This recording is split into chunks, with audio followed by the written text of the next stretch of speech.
This experiment is on thermionic emission of electron. What is thermionic emission? Thermionic emission is the ejection of electrons from metal surfaces once they are heated.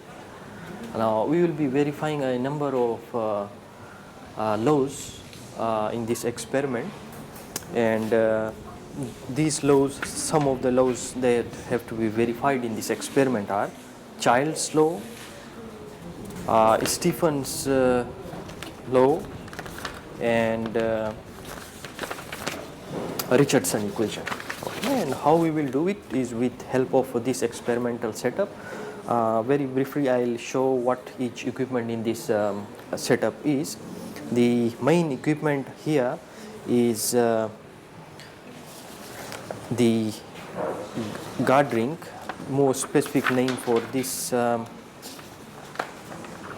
is guard ring diode. Okay, guard ring diode. So this is the most important equipment here, and of course we have the other equipment like the power supplies, DC power supplies, plus the multimeters for measuring current and the voltages.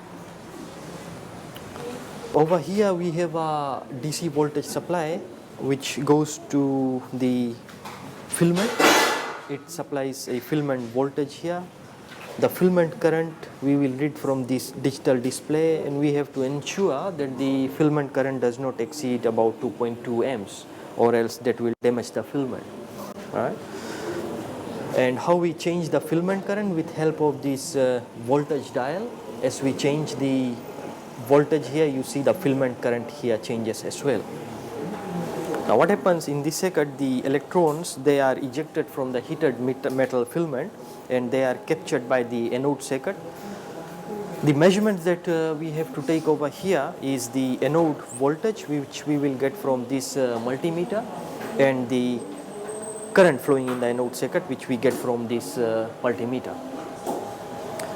So for a range of voltages, let's say from 0 to about 300 volts, we increase the voltages in steps of let's say about 50 volts or 20 volts and record the respective current.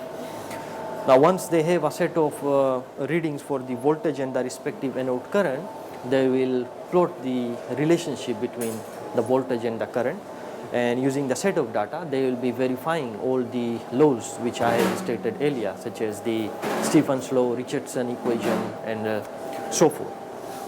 Now here I will show you how the voltage in the anode changes and how the respective current is recorded from the multimeter. So I switch on the meters, set this to DC voltage.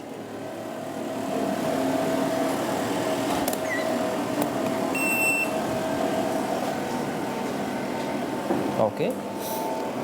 The DC voltage I get from here, from this multimeter. I change the voltage using this dial. You see, as I increase, the voltage here increases, and the respective current can be obtained from this meter, like this.